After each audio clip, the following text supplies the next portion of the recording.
Bismillahirrahmanirrahim. So welcome back on another set of the series lecture on photovoltaic solar cells. आज के lecture में basically कुछ important commodities हैं कुछ important concepts हैं जो कि कुछ याद करने वाले भी हैं और कुछ समझने वाले भी हैं और उनको अंडरस्टैंड करना इसलिए इम्पोर्टेंट है क्योंकि ये एक कोर कॉन्सेप्ट है फोटोवोल्टाइक्स में जो कि है एक नेचर ऑफ लाइट जो हम इंटरेक्ट करते हैं फोटोवोल्टाइक सोलर सेल्स के साथ। सो लेक्चर के बारे में आपने कोई परेशानी नहीं करनी क्योंकि लेक्चर ऑलरेडी रिकॉर्ड हो रहा है और अगर आपको इन फ्यूचर कोई इस लेक्चर में कोई कन्फ्यूजन्स हो तो आप रिकॉर्डेड वर्जन भी देख सकते हैं, ठीक है। हमने फ़ोटोवोल्टाइक्स में कुछ कंडक्शन और वेलेस बैंड्स के बारे में पढ़ा होता है कि वेलेस बैंड्स में इलेक्ट्रॉन्स होते हैं बट वो जब किसी सोर्स से एक्साइट होते हैं तो वो कंडक्शन बैंड में चले जाते हैं, वो फिर पूरे लैटिस में रिवॉल्व होके कंडक्शन कर रहे होते हैं और फिर उसमें होल्स भी बाकी रह जाते हैं। ये एक बेसिक कंडक्शन और वेलेस बैंड थे जो हमने पहले पढ़े। लेकिन इसको एक्साइट कौन करता है, कौन सी ऐसी चीज़ है जो इसको एक्साइट करके एक फ़ोटोवोल्टाइक का फिनोमेना जनरेट करवाती है और उस सोर्स को हम देखेंगे कि वो सोर्स कौन सी है। दे कैन बी फोटोन और any light that can be utilize in a visible spectrum. तो उस लाइट को फर्दर हम स्टडी करते हुए एक ऐसे क्रिस्टल्स के बारे में भी स्टडी करते हैं जिसमें हम फोटॉन्स क्रिस्टल्स का एक specific band gap tuning process पढ़ रहे होते हैं, ठीक है। हम मोस्टली जब बैंड गैप की बात करें तो फोटोन होते हैं जो एक ख़ास मटेरियल को एक्सपीरियंस करते हुए depending on their band gap either it can be smaller और लार्जर, तो हम इलेक्ट्रॉन को एक्साइट कर रहे होते हैं। बट हम यहाँ पर फोटॉन्स क्रिस्टल की जब बात करें तो फोटोन क्रिस्टल में हम फोटोनिक बैंड गैप की बात कर रहे होते हैं जिससे हम फोटोन का बैंड गैप मेजर कर रहे होते हैं इनसाइड अ क्रिस्टल। तो इसके बारे में हम डिटेल में देखेंगे इन टुडेज लेक्चर। तो मूविंग फर्दर इनटू इट हम एक सोलर टेक्नोलॉजी के बारे में देखते हैं जिसमें एक बाईफेशियल सोलर टेक्नोलॉजी है और इसको कंपेयर करते हैं एक मोनोफेशियल सोलर टेक्नोलॉजी के साथ जिसमें आज भी ऐसी टेक्नोलॉजीज़ इंडस्ट्रियलाइज हुई हुई हैं और लोग इसको यूटिलाइज कर रहे हैं। स्पेक्ट्रोफोटोमीटर एक ऐसी टेक्निक है जिसमें हम सोलर सेल्स को यूज़ कर रहे होते हैं, लेकिन उसमें हम जब पेरोस्काइट्स की बात करें तो उस पेरोस्काइट्स में थिन फिल्म्स होती हैं ना, थिन फिल्म्स को हम डिज़ाइन करने से पहले उसकी एक सोल्यूशन बनाते हैं, लेकिन उस सोल्यूशन में हम एक लाइट को पास कर रहे होते हैं और उस लाइट में कितनी एब्जॉर्बेंस है, कितनी ट्रांसमिटेंस है या रिफ्लेक्शन है, तो हम उस नेचर ऑफ लाइट को इससे स्टडी कर रहे होते हैं। Then and the last we will talk about the efficiency of the solar cells जो कि इंडस्ट्रियली बहुत ज़्यादा इंपॉर्टेंट है। अगर आप यहाँ से ग्रेजुएट होकर सोलर सेल इंडस्ट्री में जाते हैं तो सोलर सेल्स में स्पेसिफिकली एफिशिएंसी को बहुत ज़्यादा मैप किया जा रहा होता है। तो हम एफिशिएंसी के बारे में भी in the last slide of this lecture we will talk about the efficiency.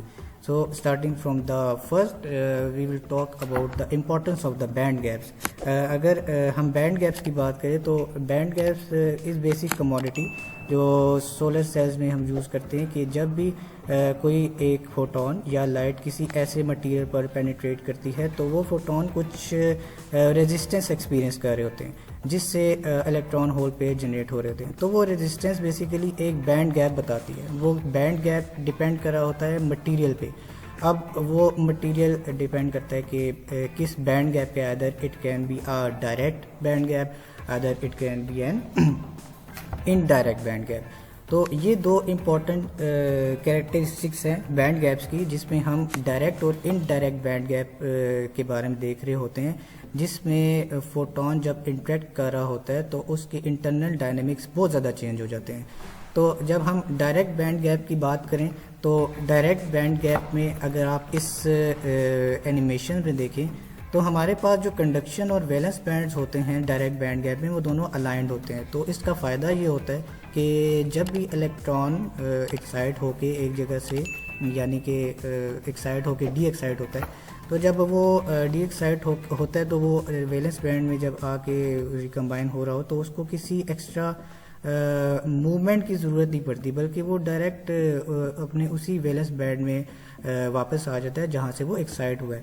अब इसके दौरान होता है कि वो अपने आप में कुछ एनर्जी स्टोर किए हुए होते हैं, जिसकी वजह से जब वो वापस आए तो वो कुछ in a form of photons energy release कर रहे होते हैं। तो इसमें कोई चेंज इन मोमेंटम देखने को नहीं मिलता, कोई चेंज ऑफ मूवमेंट देखने को नहीं मिलती।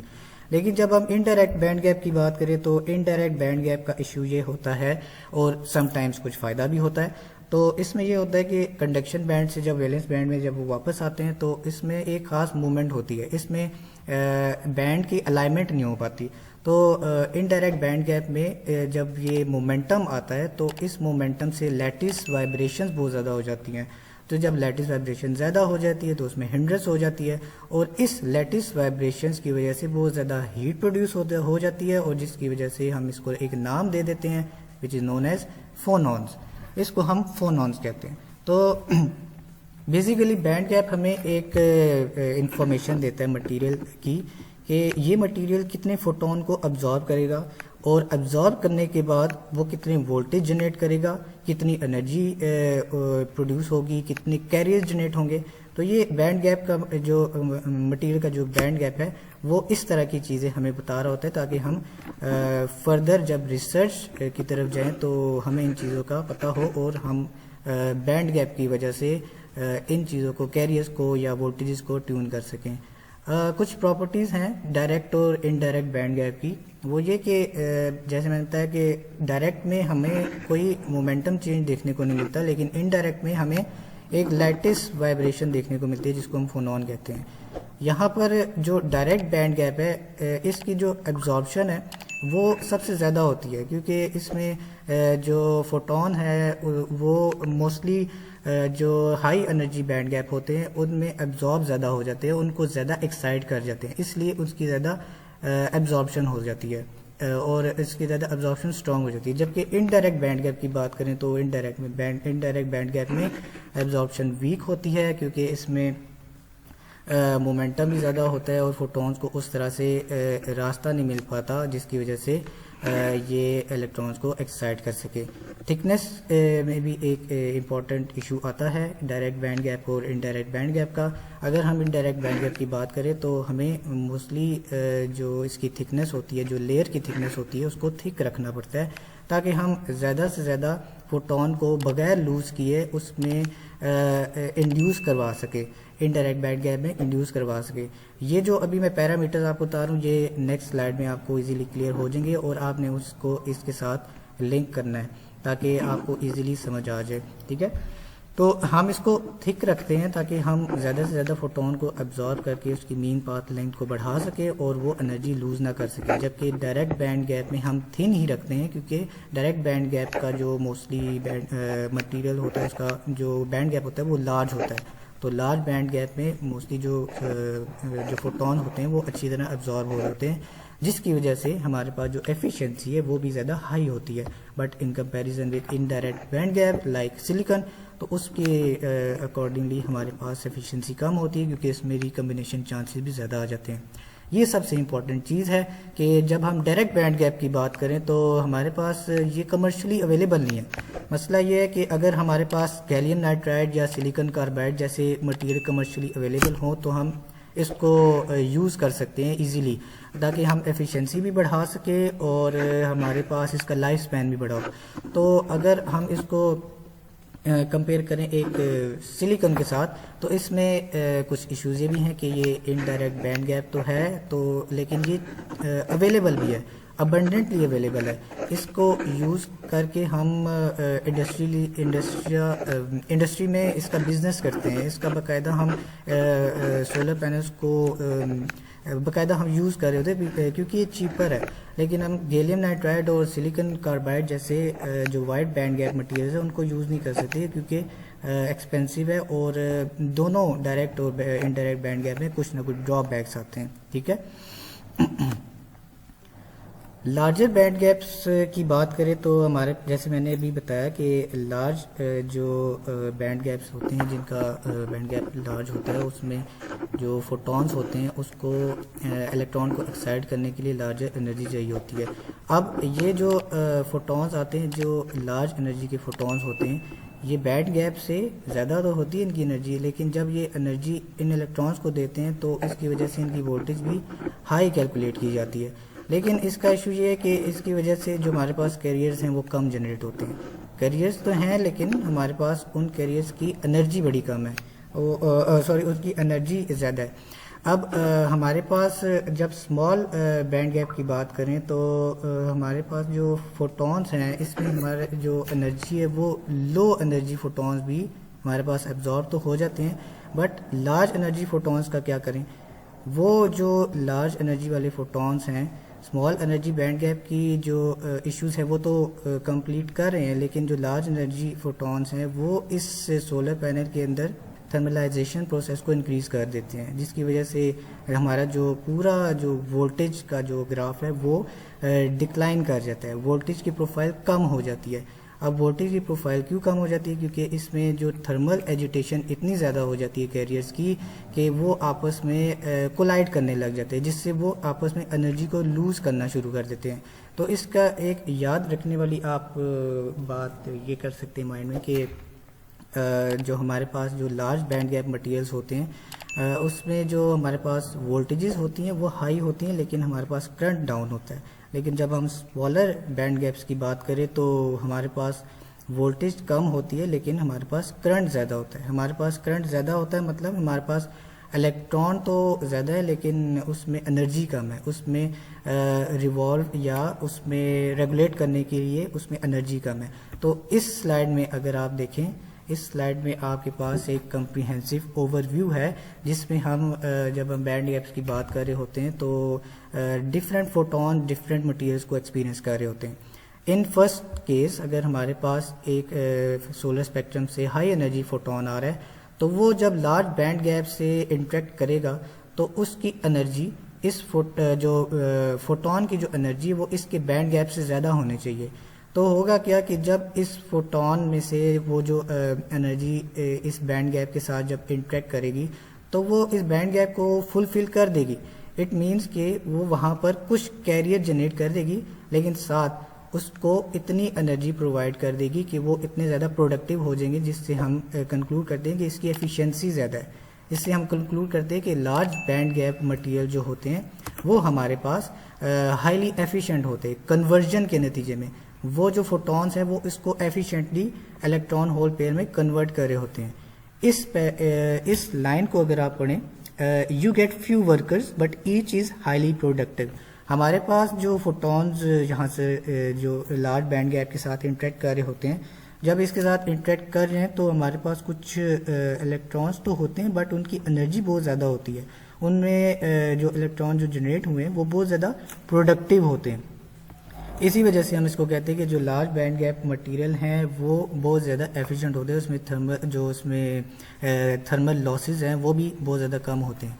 अगर हम इसको कंपेयर करें स्मॉलर बैंड गैप से तो अब यहाँ पर हमारे पास जो स्मॉलर बैंड गैप मटेरियल है, जब फोटॉन इसमें से आएगा तो इसमें तो हाई एनर्जी फोटॉन भी है और लो एनर्जी फोटॉन भी है।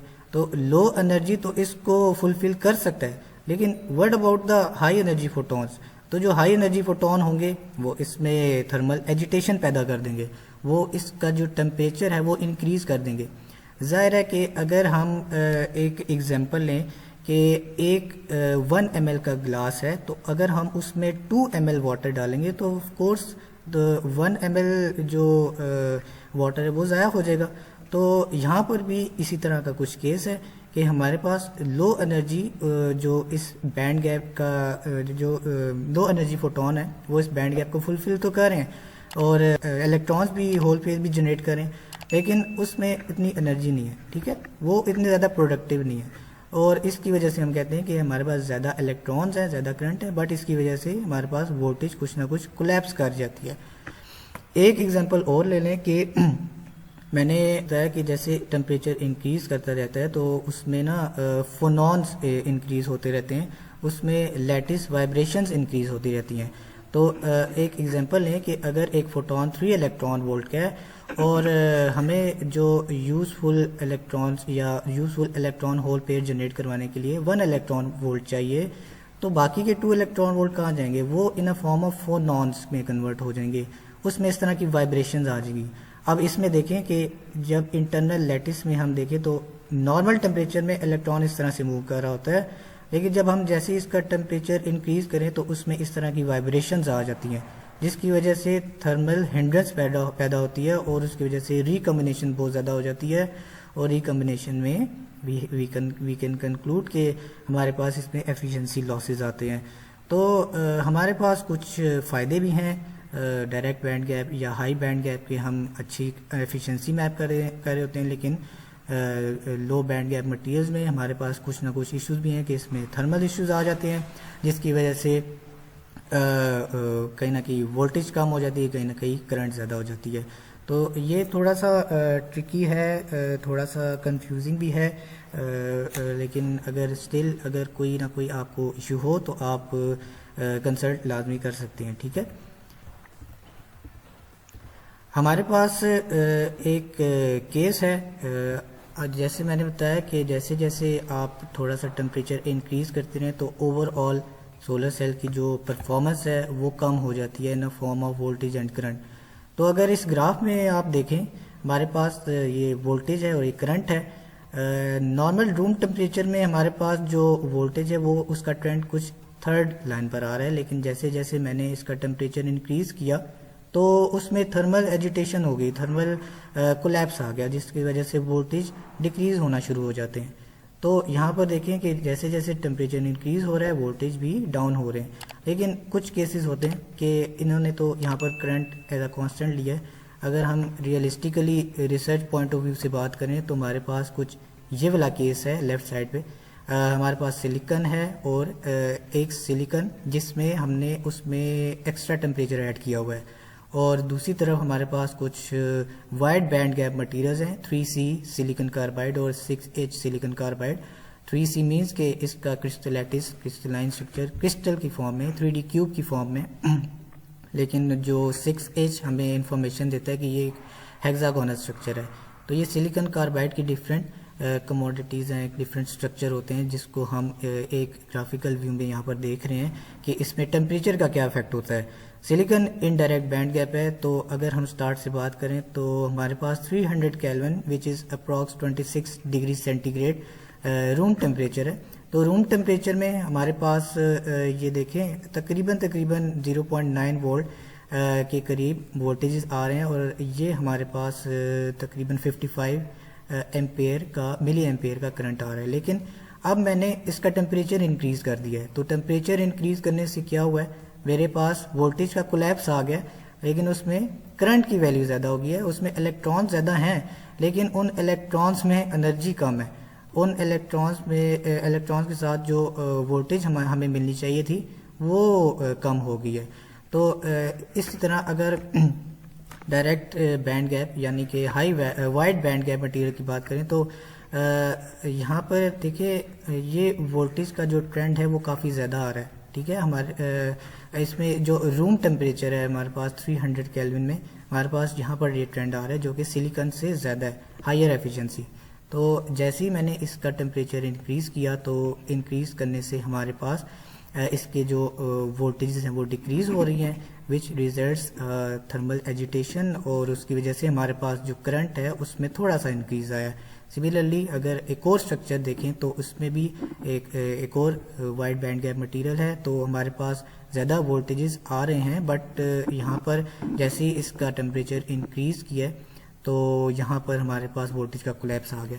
तो ये एक ट्रेंड है, हम हर सोलर सेल्स में देख रहे होते हैं कि टेम्परेचर एक इम्पॉर्टेंट कमोडिटी है, क्योंकि जो सोलर स्पेक्ट्रम है उसमें सबसे इम्पॉर्टेंट चीज़ ही टेम्परेचर कंट्रोल है, जिससे हम थर्मल एजिटेशन को कम कर सकें, फोटॉन्स का बल्कि हम पर कंट्रोल तो नहीं होता, क्योंकि ये तो बाय नेचर हमें दिया हुआ है, लेकिन हम उसमें मटेरियल के बैंड गैप को इस तरह से ट्यून कर सकते हैं कि हम इसकी एफिशिएंसी को बढ़ा सकें। तो एक बिग क्वेश्चन मार्क है कि हम रिसर्च में आजकल पेरोस्काइट्स और ऑर्गेनिक सोलर सेल्स पर काम करें, बट अनफॉर्चुनेटली टेम्परेचर फ्लक्चुएशन की वजह से और बहुत ज़्यादा मॉइस्चर से प्रोन होते हैं ये, तो एक्सटर्नल हार्श इन्वायरमेंट्स में हम ऐसे सोलर सेल्स को यूज़ नहीं कर सकते। इसलिए सिलिकॉन जो कि बहुत ज़्यादा अबंडेंट है, बहुत ज़्यादा इजीली चीपर है और इजीली मिल सकता है, इसलिए हम इसको इंडस्ट्रियलाइज़ कर रहे होते हैं। तो अगर ये कमर्शलाइज हो जाए पेरोस्काइट्स जैसे सोलर सेल, तो ये एक बहुत ज़्यादा बड़ी अचीवमेंट होगी। एक न्यूमेरिकल प्रैक्टिस कर लेते हैं जिसमें हमारे पास एक वेवलेंथ है, वेवलेंथ अननोन है, और एक बैंड गैप दिया हुआ है मटेरियल का जो कि है अप्रॉक्स 2.8 इलेक्ट्रॉन वोल्ट। हमारे पास एक फार्मूला होता है E is equal to HV। H tells you about the Planck's constant. एक प्लैंक्स कांस्टेंट एक कांस्टेंट वैल्यू है जो कि हम वेव गाइड्स में या किसी भी लाइट को रीड करने के लिए यूज़ कर रहे होते हैं। इस लाइट के अंदर बेसिकली फ्रीक्वेंसी भी होती है और उसको हम कन्वर्ट करके C is equal to F lambda में लिख रहे होते हैं, और उस C is equal to F lambda को रीअरेंज करके हम C बाय लेमडा में कन्वर्ट कर देते हैं, and E is equal to H और उसकी वैल्यू पुट करके C बाय लेमडा आ जाता है। वी ऑलरेडी नो कि C is a speed of light, और जब हम इन वैल्यूज़ को इसमें पुट करें तो लेमडा इज इक्वल टू और रीअरेंज करके हमारे पास ये कमोडिटीज़ आ जाती हैं। तो हम इसको प्लैंक्स कांस्टेंट और उसकी वैल्यूज़ को पुट करके हम इसको एनर्जी में कन्वर्ट कर रहे होते हैं। अब ये जो पॉइंट है जो मैंने अभी स्किप भी किया है, ये बड़ा इम्पोर्टेंट है। अगर आपके पास जो बैंड गैप है इलेक्ट्रॉन वोल्ट में दिया हो तो उसको हमने जॉल्स में कन्वर्ट करना होता है ताकि हम इसकी वेवलेंथ को इसके साथ कंप्यूट कर सकें। इसको कन्वर्ट करने का इजी तरीका मैंने ऑलरेडी स्लाइड में ऐड कर दिया है। इसकी एग्जांपल आपको नेक्स्ट इसकी न्यूमेरिकल में आपको मिलेगी कि हमने ये सारी चीज़ें सेम रखी, बट यहाँ पर अब हमने वेवलेंथ यूज़ की है और हमारे पास बैंड गैप अननोन है और हमने उसको इलेक्ट्रॉन वोल्ट में निकालना है।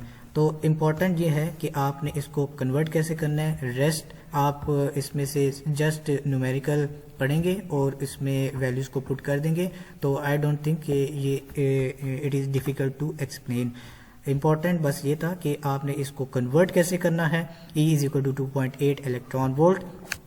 इलेक्ट्रॉन वोल्ट को कन्वर्ट करना है हमने जूल में, तो आपने सिंपली अगर इलेक्ट्रॉन वोल्ट दिया हो तो इसको आपने मल्टीप्लाई करना है 1.6 इंटू 10⁻⁻19, तो 2.8 इलेक्ट्रॉन वोल्ट हमारे पास कन्वर्ट होके 4.4861 इंटू 10⁻⁻19 में जॉल्स में आ जाएगा। लेकिन अगर आपके पास जॉल्स में एनर्जी में गिवन हो वैल्यूज, तो आपने इसको अगेन इलेक्ट्रॉन वोल्ट में कन्वर्ट करना हो तो आपने सिंपली क्या करना है 4.48 अगर आपके पास 1 इंटू 10⁻⁻19 जॉल में गिवन है तो आपने 1 डिवाइडेड बाई 1.6 इंटू 10⁻⁻19 करना है और इसको मल्टीप्लाई कर देना है 4.48 से, और वो कन्वर्ट होके अगेन 2.8 इलेक्ट्रॉन वोल्ट में कन्वर्ट हो जाएगा।